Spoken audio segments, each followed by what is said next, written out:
गणपति बप्पा मोरिया। गणपति बप्पा आपके घर, हम सब के घर रिद्धि सिद्धि खुशहाली लाएं और हैप्पी गणेश चतुर्थी। यहाँ पर हम गणपति पूजा के अवसर पर 25 सितंबर की स्टॉक मार्केट मास्टर क्लास में महा मेगा ऑफर लाए हैं, जहां गणपति बप्पा के आशीर्वाद से आप सब जो स्टॉक मार्केट में ट्रेड कर रहे हैं वहां पर हम आपको सिखाएंगे, जिससे आप इंट्राडे, स्विंग, पोजिशनल सब कर पाएंगे। वहां पर आपको बहुत कुछ मिलेगा, trading general, hand holding, revision class, price action, demand supply, BTST, ऐसी अनगिनत चीजें। तो कोई भी बेसिक से एडवांस तक सीख सकता है, क्योंकि हमारा सपोर्ट सिस्टम बहुत मजबूत है। तो ये मेगा ऑफर जाने ना दें। 9708094321 पे कॉल करें। लिमिटेड सीट अवेलेबल है। हेलो एवरीवन, कैसे हैं आप सब? क्या हाल समाचार हैं आपके? अभी चारों तरफ जो न्यूज भारत और कनाडा के रिश्ते में दरार आई, इससे स्टॉक मार्केट में कैसा इंपैक्ट आएगा? कहीं स्टॉक मार्केट गिर तो नहीं जाएगा? जो कनाडा का इन्वेस्टमेंट हाउस है, उन्होंने भी इंडिया में काफी सारे शेयर में इन्वेस्ट किया हुआ है। ब्रेकिंग न्यूज आ रही है, कनाडा और भारत के बीच बढ़े तनाव से जुड़ी। कनाडा और भारत के बीच राजनयिक तनाव बढ़ गया है। कनाडा को कैसे भारत ने लताड़ लगा दी है। जी हाँ, तो ये किस तरीके से हो सकता है उसको हम बताएंगे, लेकिन पहले आप जल्दी से कमेंट में बताइए आपको क्या लगता है, ये बैड इंपैक्ट आएगा या नहीं? क्योंकि जब मैं बताऊंगा लास्ट में पूरी समरी के साथ, तो आपको एक कॉन्फिडेंस आएगा कि अरे वाह, मैंने भी बिल्कुल सही सोचा था। तो कमेंट में जल्दी से बता दीजिए। और एक बिग गुड न्यूज़ है, अब टेलीग्राम से मिल रही है मुक्ति। व्हाट्सअप सब यूज़ करते हैं तो व्हाट्सअप का चैनल आ चुका है, जहां पर हमने अपडेट भी शुरू कर दिया है। अराउंड 3,500 लोग जुड़ भी चुके हैं। लिंक डिस्क्रिप्शन में है, जुड़ जाइए सारी अपडेट के लिए। मुझे भी बहुत आसानी हो गई है, क्योंकि टेलीग्राम यूज़ करना बड़ा मुश्किल होता था और अब ये बहुत आसान हो गया है। लिंक डिस्क्रिप्शन में है और कमेंट में पिन है। तो यहां हम आज बताने वाले हैं कि किस तरीके से कनाडा और भारत के रिलेशन पे इम्पैक्ट आएगा। कनाडा के इन्वेस्टिंग हाउस ने किस किस शेयर में पैसा लगाया हुआ है, शेयर पर क्या असर पड़ सकता है, और उससे ज़्यादा हम आपको एक लाइव एग्जाम्पल बताएंगे जो कुछ समय पहले हुआ था। और उस एग्जाम्पल को समझने के बाद आपका सारा डर भय दूर हो जाएगा और आप आराम से कहेंगे ये हुई भाई वाली बात। तो लास्ट पार्ट बिल्कुल मिस मत करना। खालिस्तानी आतंकी हरदीप सिंह निर्जर हत्याकांड में भारत की संलिप्तता का आरोप लगाते हुए कनाडा ने भारत के एक टॉप डिप्लोमेट को निष्कासित करते हुए देश छोड़ने का आदेश दिया। तो भारत सरकार ने कनाडा के इस आरोप को खारिज किया और कनाडाई विदेश मंत्रालय के मुताबिक भारत के जिस सीनियर डिप्लोमेट को निष्कासित किया गया है उनका नाम है पवन कुमार राय। वो कनाडा में भारत की खुफिया विभाग agency research and analysis wing raw के प्रमुख के रूप में कार्यरत थे। कनाडा की ओर से की गई कार्रवाई के जवाब में भारत ने भी कनाडा के एक सीनियर डिप्लोमेट को निष्कासित कर दिया और 5 दिन में भारत छोड़ने का आदेश दिया। जून 2023 में कनाडा के सर्रे शहर में खालिस्तानी आतंकी हरदीप सिंह निर्जर की गोली मारकर हत्या कर दी गई थी। निर्जर को भारत की सुरक्षा एजेंसी ने भगोरा और आतंकवादी घोषित कर रखा था। इसके अलावा राष्ट्रीय जांच एजेंसी की ओर से निर्जर पर 10 लाख रुपए का इनाम था। इसका सिंपल सा क्या हम ऐसा मतलब समझें कि इंडिया अपने एजेंसी के हेल्प से कनाडा में उसकी हत्या कराया? क्या ऐसा ब्लेम लगाने का कोशिश है? कमेंट में बताइएगा। देखिए, राजनीतिक विशेषज्ञ और कनाडा के कुछ लोगों ने इसे ध्यान भटकाने वाला कदम बताया है। एक्सपर्ट्स का मानना है कि कनाडा के प्रधानमंत्री को संसद के कठिन सत्र का सामना करना पड़ रहा है। विपक्षी नेता पहले से ही ट्रूडो पर आक्रामक हैं। देश में लगातार खाद्य महंगाई, आवास संकट के कारण ट्रूडो की लोकप्रियता कम हो रही है। ऐसे में वो इस मुद्दे से संसद सत्र में लोगों का ध्यान भटकाना चाहते हैं। वोट बैंक की राजनीति, कनाडा की राजनीति में सिख वोट बैंक काफी मायने रखते हैं। ट्रूडो की लिबरल पार्टी के अलावा कंजर्वेटिव पार्टी और न्यू डेमोक्रेटिक पार्टी में भी बड़े सिख नेता हैं।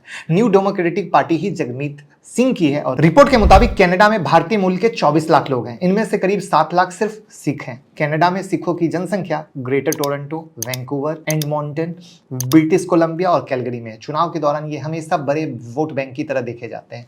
यहाँ तक कि वहाँ के मैनिफेस्टो में भी सिख कम्युनिटी को लेकर जमकर बात होती है। अगर ऐसा है तो 4 दिन की चांदनी फिर अंधेरी रात, यानी ये एक सब शॉर्ट टर्म इंपैक्ट की तरह होगा, जहां सिर्फ रोटी सेकी जा रही है राजनीति की तरह।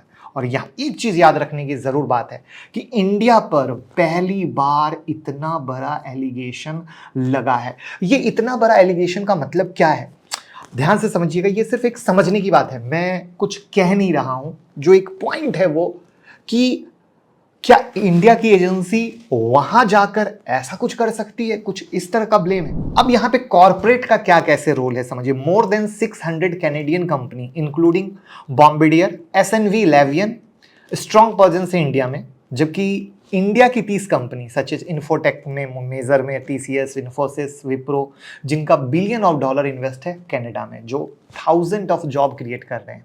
अगर हम इन्वेस्टमेंट पोजीशन की बात करें कि कनाडा का इन्वेस्टमेंट इंडिया में कैसा है, तो कनाडा इंडिया में 17th लार्जेस्ट फॉरेन इन्वेस्टर है, जो मोर देन 3.6 बिलियन डॉलर का इन्वेस्टमेंट कर रहा है सिंस 2000 से। और कैनेडियन पोर्टफोलियो इन्वेस्टर जिन्होंने बिलियंस ऑफ डॉलर इन्वेस्ट किया है इंडियन स्टॉक मार्केट में और डेट मार्केट में, वहां पर कैनेडियन पेंशन फंड सीपीपी का जो इन्वेस्टमेंट है वो इंक्रीज होकर 15 बिलियन डॉलर हो गया है। अगर हम कनाडा से मेजर इंपोर्ट की बात करते हैं तो एनर्जी में कोल, कोक जैसी चीजें, फर्टिलाइजर जैसी चीजें हैं। वहीं पर अगर इंडिया से एक्सपोर्ट की बात करते हैं तो consumer goods, garments, engineering product such as auto parts, aircraft equipment, electronic item आते हैं। तो कनाडा और भारत में टेंशन का असर कूटनीतिक स्तर पर दोनों देशों के बीच व्यापार के साथ साथ इन्वेस्टमेंट पे पड़ सकता है। वहां पर कैनेडियन पेंशन फंड ने भारत की कई कंपनियों में इन्वेस्ट किया है। 1 लाख करोड़ से ज्यादा का investment Canada pension and investment board की तरफ से इन्वेस्टमेंट हासिल करने वाली भारतीय लिस्टेड और अनलिस्टेड कंपनी की लिस्ट लंबी है, जिसमें कोटक महिंद्रा बैंक, जोमेटो, पेटीएम, विप्रो जैसे दिग्गज शामिल हैं। उस लिस्ट के बारे में हम बताते हैं और उनके इन्वेस्टमेंट के बारे में हम बताते हैं, और तब लास्ट में हम करेंगे एक समरी, एक एग्जाम्पल के साथ।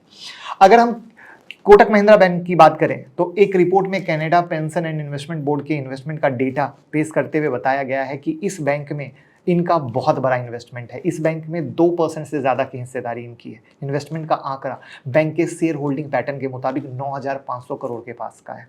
आईसीआईसी बैंक की बात करें तो यहाँ पर इनकी जो इन्वेस्टमेंट आ रही है वो 10 मिलियन डॉलर के पास है। जोमेटो में जब हम बात करते हैं तो जोमेटो में इनकी इन्वेस्टमेंट, अगर जून के हम शेयर होल्डिंग पैटर्न पे आते हैं तो जोमेटो में करीब 2.3% की हिस्सेदारी है, जिसकी अगर आज की डेट पर वैल्यूएशन करें तो 2078 करोड़ के आसपास है। पेटीएम की अगर हम बात करते हैं तो पेटीएम में भी इनका इन्वेस्टमेंट है। एज अ एंकर इन्वेस्टर के तौर पे 1.76% की हिस्सेदारी है, जिसकी आज की वैल्यू अगर हम पकड़ते हैं तो 970 करोड़ के पास है। विप्रो इन्फोसिस की अगर हम बात करते हैं तो टेक सेक्टर में दुनिया में डंका बजाने वाली ये सब कंपनियां, यहाँ पर इनका इन्वेस्टमेंट 22 मिलियन डॉलर का है। वहीं विप्रो में 11.92 मिलियन डॉलर का। अगर हम नाइका की बात करते हैं तो एंकर इन्वेस्टर के तौर पे इन्होंने 1.5% की हिस्सेदारी ली है, जिसकी वैल्यूएशन अगर आज के डेट पर देखते हैं तो 620 करोड़ का है। अगर हम डिलीवरी जो शेयर है, लॉजिस्टिक सर्विस प्रोवाइडर डिलीवरी, इसमें मोटा इन्वेस्टमेंट है।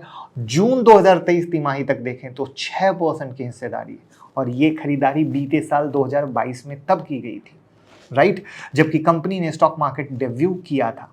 तो अगर आज के डेट पे इसकी वैल्यूएशन देखें तो 18 करोड़ से ज़्यादा का है। इंडस टावर, इस कंपनी में 2.18% की हिस्सेदारी है, 1000 करोड़ से ज़्यादा का इन्वेस्टमेंट है। अन्य कंपनियों की बात करें तो पीरामल इंटरप्राइजेस समेत कई बड़ी कंपनियों में इन्होंने अपने पैसे लगाए हुए हैं और विभिन्न सेक्टर में डील किया हुआ है। डील यानी डील हो जाती है तो आगे हम प्रोसेस करेंगे, पैसा लगाएंगे, इस तरह की कहानी है। तो ये वो सारे शेयर हैं जहां पर इनका पैसा लगा हुआ है। अब हम आपको एक बहुत इंपॉर्टेंट समरी बताते हैं। समरी क्या है, जो आप लोगों के दिमाग में, सर आपने बता तो दिया कि इतने सारे शेयर में पैसा लगा हुआ है, इम्पैक्ट क्या आ सकता है। अब हम इस इम्पैक्ट को पहले एक लाइव एग्जाम्पल से समझते हैं। तो जैसा कि कहाँ इन्वेस्टमेंट है ये समझ लिया। अब जो सवाल है वो यही है कि सर ये सारे शेयर गिर जाएंगे क्या इम्पैक्ट हो जाएगा। इसको हम लाइव एग्जांपल से डिस्कस करते हैं। अभी जैसा कि आप सबको पता है कि ये सिर्फ डिप्लोमेटिक स्तर पे चीज़ें हुई हैं, बहुत बड़े स्तर पर कुछ भी खराब नहीं हुआ है। लेकिन मैं आपको बड़े स्तर पर खराब का एग्जाम्पल देता हूँ, जो था रसिया और यूक्रेन का वॉर। वहाँ पर रसिया और यूक्रेन के वॉर से जो इंडिया से चीज़ें एक्सपोर्ट होती थी या इंपोर्ट होती थी उस पर इम्पैक्ट आया था। लेकिन वो इम्पैक्ट मैं सीधा वॉर की दुनिया में ले गया। ध्यान से समझिएगा, दोनों में बहुत बड़ा फर्क है। लेकिन मैं आपको इतना बढ़िया एग्जाम्पल दे रहा हूं कि आपका पूरा प्रॉब्लम हमेशा के लिए दूर हो जाएगा। इसलिए हमने सीधा एक्सट्रीम एग्जाम्पल पकड़ा, नॉर्मल एग्जाम्पल पकड़ा ही नहीं। तो वॉर के कंडीशन में क्या हुआ, हमारे इंडियन मार्केट में बहुत छोटा सा करेक्शन आया, बट वो करेक्शन आपके लिए एक बेहतरीन मौका था, जहां पे उस करेक्शन के बाद जिसने भी, जो कि उस समय भी हम लोग आपको सिखाने की कोशिश कर रहे थे कि ये सब एक शॉर्ट टर्म इम्पैक्ट होता है, लॉन्ग टर्म इम्पैक्ट नहीं होता है। तो वो शॉर्ट टर्म इम्पैक्ट के बाद जो रिलेटेड शेयर थे वो आपको सस्ते में मिले थे, जो यूक्रेन रसिया से वॉर से इम्पैक्ट ले रहे थे। और उसके बाद जो रैली हुई वो आप लोगों के सामने है, किसी से छुपी भी नहीं है। राइट। सेम कहानी अब हम आते हैं, उसी चीज को रिलेट करते हैं कनाडा से। यहाँ पे तो वॉर जैसी कोई कहानी है ही नहीं दूर दूर तक। यहाँ पर सिर्फ रिश्ते खराब होने की बात है, जहां पर अब कनाडा ने अभी तक कोई प्रूफ दिया ही नहीं है। वो कह रहे हैं कि हम प्रूफ देंगे, अब देंगे, बट जैसा कि हमने वीडियो की शुरुआत में ही आपको राजनीतिक रोटी सेकने वाली स्टोरी बता दी, तो अब ये राजनीतिक रोटी सिकेगी, उसमें कनाडा किस तरीके से कर सकता है, और वहां पर ये सब सिर्फ एक शॉर्ट टर्म इंपैक्ट रहेगा, लॉन्ग टर्म इंपैक्ट बिल्कुल नहीं रहेगा। तो प्लीज अगर आपके दिमाग में कहीं से कुछ भी लॉन्ग टर्म के हिसाब से प्रेशर है तो भूल से दिमाग से हटा दीजिए, क्योंकि ये सब कहीं से भी लॉन्ग टर्म जाएगा ही नहीं। ये सिर्फ और सिर्फ आपको एक बेहतरीन मौका देगा। अब इस बात को मैं प्रूफ से बताता हूं। आज जैसे ही मार्केट खुला, नायका का शेयर डाउन है, लेकिन डिलीवरी देखिए गैप डाउन, डिलीवरी का शेयर देखिए गैप डाउन खुलकर वापस से ग्रीन में है जिस वक्त मैं वीडियो शूट कर रहा हूं। मैं इसीलिए आपको लाइव एग्जांपल से बताने की कोशिश कर रहा हूं कि आपका टेंशन हमेशा के लिए दूर हो जाए। वहां पे पेटीएम देखो गैप डाउन है, तो ओवरऑल अगर आप मार्केट की तरफ नजर डालोगे तो आज ओवरऑल मार्केट भी डाउन है। आज ओवरऑल मार्केट डाउन में आप आईसीआईसी देख लो, आईसीआईसी बैंक नीचे खुला फिर नीचे से कवर कर चुका है। तो आज ओवरऑल मार्केट में जो गिरावट है, इंटरनेशनल मार्केट डाउन था जिसके कारण मार्केट गिरा। वहां पर अगर आप देखोगे तो आज हमारे इंडियन मार्केट में देखोगे तो रिलायंस में बहुत बड़ी ब्लॉक डील हुई। रिलायंस और एचडीएफसी बैंक सबसे ज्यादा वेटेज रखता है, तो इसमें अगर बड़ी गिरावट होती है तो शेयर मार्केट में अपने आप गिरावट दिखती है, या इन दोनों में बड़ी तेजी होती है तो स्टॉक मार्केट में तेजी दिखती है ड्यू टू वेटेज। तो आज आप उसका भी इंपैक्ट देखें, बट आपको ने ओवरऑल शेयर क्या देखा, कुछ शेयर गैप डाउन है, कुछ गैप डाउन के बाद रिकवर भी कर चुके हैं। तो ये एक बहुत क्रिस्प क्लियर आपके सामने लाइव एग्जांपल है कि ये सिर्फ और सिर्फ एक शॉर्ट टर्म इंपैक्ट है। अगर बाय द वे कुछ चीजें आगे बढ़ती हैं, सबूत आते हैं, चीजों की खिंचाई होती है, तो वो सब भी सिर्फ और सिर्फ शॉर्ट टर्म रहेंगे, लॉन्ग टर्म नहीं रहेंगे।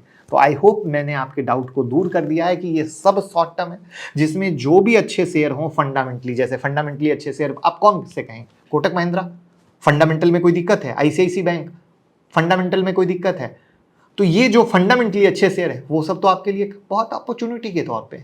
तो आई होप मैंने सब कुछ बता दिया। उसके बाद भी अगर आपके दिमाग में कोई सवाल हो तो कमेंट में पूछ सकते हैं। वीडियो को शेयर कर दीजिए, प्यार दीजिए, मोहब्बत दीजिए। जय हिंद, जय Bharat. Very good news for all of you. यहाँ पर हम आ चुके हैं आपकी अपनी वेबसाइट finovings.com पर, जो अब हिंदी और इंग्लिश दोनों में अवेलेबल हो चुकी है। यहाँ पर आप देख रहे हैं इंग्लिश, और जब हम इसको क्लिक करते हैं हिंदी पर तो ये हो जाती है हिंदी में, यानी हिंदी वाले यूजर और इंग्लिश वाले यूजर दोनों के लिए अब यहाँ पर सब कुछ मिलने वाला है। यानी आईपीओ की news, personal finance, technical analysis, fundamental analysis, सब कुछ आप देख रहे हो आपके सामने है। तो आप यहाँ पर आएं, विजिट करें, पढ़ें, लोगों के साथ शेयर करें। आपको बहुत बिग लर्निंग मिलने वाली है। बहुत मेहनत से धीरे धीरे इसके अंदर कंटेंट भरते जा रहे हैं कि वो कंटेंट आपको बहुत बेहतर कर सके। बट हमें आपका सपोर्ट और प्यार चाहिए होगा इसको बेहतर बनाने में। जहाँ पर जब आप कोई भी ब्लॉग पढ़ते हैं तो नीचे में कमेंट में अपना फीडबैक ज़रूर दें। हमारी टीम दिन रात लगी हुई है इसको और भी बेहतर बनाने के लिए। Thank you.